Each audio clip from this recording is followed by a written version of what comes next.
नमस्कार विद्यार्थी मित्रांनो, BA भाग 2च्या तिसऱ्या सेमिस्टरमध्ये मी प्राध्यापक डॉक्टर सिद्धार्थ भगवान जाधव, इतिहास विभाग प्रमुख, श्रीमती नानकीबाई वाधवानी कला महाविद्यालय यवतमाळ आपले पुनश्च हार्दिक स्वागत करतोय. विद्यार्थी मित्रांनो, आपण फर्स्ट सेमिस्टरला आमचे पुस्तक अभ्यासले. भारताचा इतिहास प्रारंभ ते 1206. डॉक्टर संतोष बनसोड आणि मी डॉक्टर सिद्धार्थ जाधव यांनी हे पुस्तक आपणापर्यंत पोहोचवलं होतं. त्यानंतर सेकंड सेमिस्टरला देखील भारताचा इतिहास 1206 ते 1225 हे आपण अभ्यासलंय. मित्रांनो, BA भाग 2च्या तिसऱ्या सेमिस्टरमध्ये जे आपण पुस्तक अभ्यासणार आहोत किंवा जो आपल्याला इतिहास आहे, भारताचा इतिहास 1526 ते 1756 या संदर्भात आज आपण माहिती पाहणार आहोत. विद्यार्थी मित्रांनो, आपण सुरुवातीला अभ्यासक्रमाच्या संदर्भात चर्चा करू.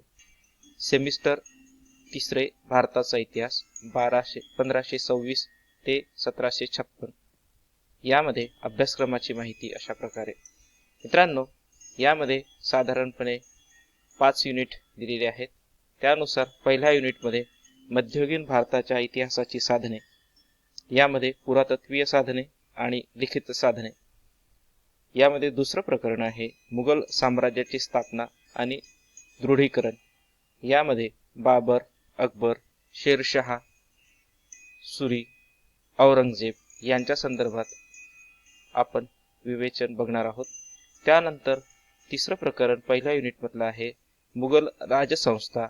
यामध्ये प्रशासकीय बांधणी मोगल साम्राज्याची, त्यानंतर मनसबदारी पद्धती आणि जहांगीरदारी पद्धती. दुसरं युनिट मुघलकालीन राज्यकारभार करणारा वर्ग.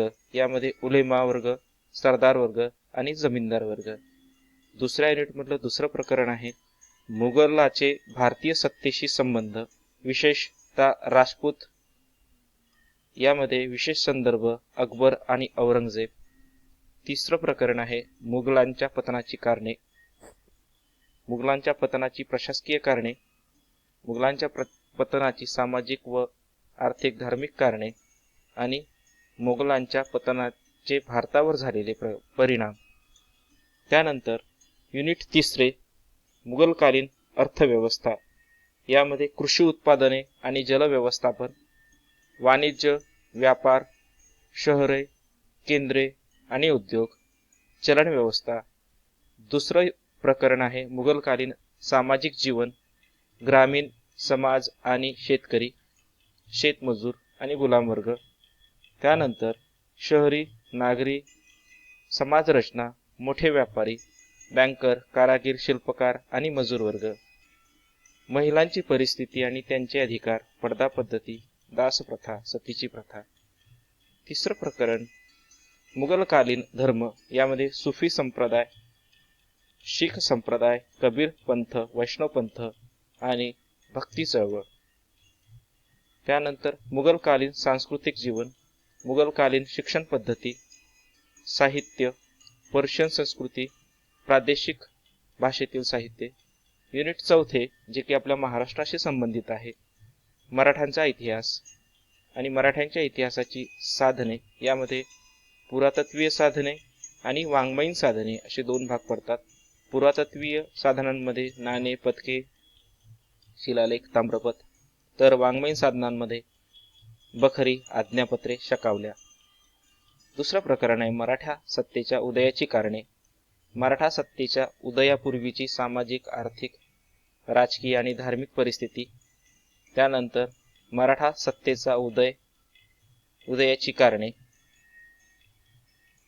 तिसरे प्रकरण शिवाजी महाराजांच्या नेतृत्वातील मराठा सत्तेचा उदय. यामध्ये शिवाजी आदिलशहा संबंध, त्यानंतर शिवाजी महाराज मुघल संबंध, त्यानंतर शिवाजी महाराजांचा राज्याभिषेकाचे महत्त्व. चौथं प्रकरण आहे संभाजी महाराजांच्या नेतृत्वातील मराठा सत्ता. यामध्ये संभाजी महाराज पोर्तुगीज संबंध, संभाजी महाराज सिद्दीजोहर संबंध, संभाजी महाराज मुघल संबंध. प्रकरण पाचवे मराठा स्वातंत्र्य युद्ध. राजाराम महाराजांच्या नेतृत्वातील मराठा स्वातंत्र्य युद्ध, ताराबाईंच्या नेतृत्वातील मराठा स्वातंत्र्य युद्ध आणि 5वे युनिट मराठा सत्तेचे मराठ्यांचे राजकीय प्रशासन, यामध्ये केंद्रीय प्रशासन, अष्टप्रधान मंडळ, प्रांतीय प्रशासन आणि ग्राम प्रशासन, त्यानंतर मराठेकालीन लष्कर प्रशासन, मराठेकालीन न्याय व्यवस्था, मराठेकालीन आर्थिक प्रशासन, मराठ्यांचे धार्मिक धोरण, शिवाजी महाराजांचे धार्मिक धोरण आणि संभाजी महाराजांचे धार्मिक धोरण. मित्रांनो, या सर्वांची माहिती आपण या वर्षी या सत्रामध्ये या पुस्तकामध्ये अभ्यासणार आहोत. मित्रांनो, आपला जो काही अभ्यासक्रम आहे हा मध्ययुगीन भारताचा इतिहास अशा अर्थाचा आहे. 1526 ते 1756 या कालखंडाचा आपण अभ्यास पाहणार आहोत आणि हा अभ्यासक्रम मोगल पिरियडचा अभ्यासक्रम आहे. आणि त्या अनुषंगाने आपण सुरुवातीला पाहणार आहोत की भारतामध्ये जे मोगल आलेत हे नेमके कुठून आलेत. या मोगल घराण्यामध्ये अनेक शासक होऊन गेलेले आहेत. त्यापैकी आपण बघणार आहोत की जे मोगल आलेत हे चीन आणि रशिया यांच्यामध्ये जो मंगोलिया नावाचा प्रांत आहे, या मंगोलिया प्रांतामध्ये इथे बैकल नावाचं तलाव झील आहे आणि ही बैकल झीलच्या परिसरामध्ये राहणारी जी मंगोलांची टोळी होती, यांचा मुख्य व्यवसाय जो होता हा मुख्य व्यवसाय पशुपालनाचा होता. आणि आपल्या अन्नधान्याच्या गरजा पूर्ण न झाल्यामुळे काही त्यापैकी टोळ्या ह्या पूर्वेकडे गेल्यात, काही दक्षिणेकडे गेल्यात, काही उत्तर दक्षिणेकडे होऊन त्या तुर्कस्तान, अफगाणिस्तान, अरबस्तान या भागामध्ये स्थिरावल्या आणि तिथून पुढे ह्या टोळ्या 1206 पासून त्यांनी भारतावर हल्ला करायला सुरुवात केल्या आणि बाबराच्या रूपाने 1526 मध्ये त्यांनी भारतामध्ये सत्ता प्रस्थापित केली असं आपल्याला दिसून येते. आणि म्हणून मुघल नेमके हे या भागातले होते असं आपल्या लक्षात येतं. त्यानंतर आपण बघणार आहोत की मुघल अंपायर कोणकोणते होऊन गेलेत. आपण बघितलं किंवा आपण मुघल अंपायर मध्ये बाबर, हुमायून, अकबर, जहांगीर, शहाजहान आणि औरंगजेब या संदर्भात माहिती बघणार आहोत. पैकी काही महत्वाच्या बादशहांची आपण डिटेलमध्ये माहिती बघणार आहोत. पहिला मुघल बादशाह हा बाबर होता. हा 1526 ते 1530 या कालखंडामध्ये सत्तेवर होता. त्यानंतर हुमायून हा 1530 ते 1556 पर्यंत होता. त्यानंतर अकबर हा 1556 ते 1605 या कालखंडामध्ये सत्तेवर होता. तर जहांगीर म्हणजे प्रत्येकाचं वेगवेगळं वैशिष्ट्य आहे. जसं की अकबर जो आहे तो जगातल्या सर्वश्रेष्ठ शासकांपैकी आहे. जहांगीर जो आहे त्याचं देखील त्याच्या कालखंडावर वेगळं महत्व त्या ठिकाणी आहे. 1605 ते 1627 हा त्याचा कालखंड होता आणि शहाजहान जो होता तो 1627 ते 1658 याने ताजमहलची निर्मिती केली. आणि सर्वात शेवटी पण सर्वात कार्यक्षम असा शासक औरंगजेब 1658 ते 1707 या कालखंडामध्ये होता.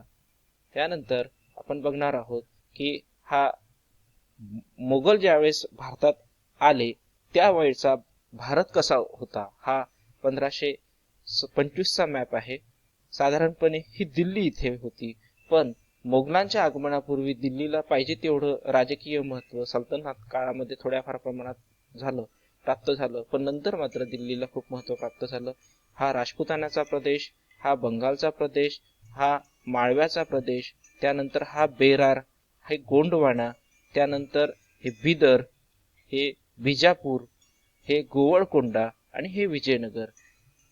ज्यावेळेस बाबर किंवा अकबर सत्तेवर होता त्यावेळेस विजयनगर हे दक्षिण भारतातलं सर्वात मोठं असं राज्य होतं आणि कृष्णदेवराय तिथे राजा करत होता. म्हणून या ठिकाणी आपल्या हे लक्षात येतं की बाबराच्या आगमनापूर्वी भारतामध्ये अशा प्रकारची राजकीय परिस्थिती त्या ठिकाणी होती. हा बाबराचा फोटो आहे. बाबराने बाबर नावाचं पुस्तक लिहिलं असं आपल्या लक्षात येतं.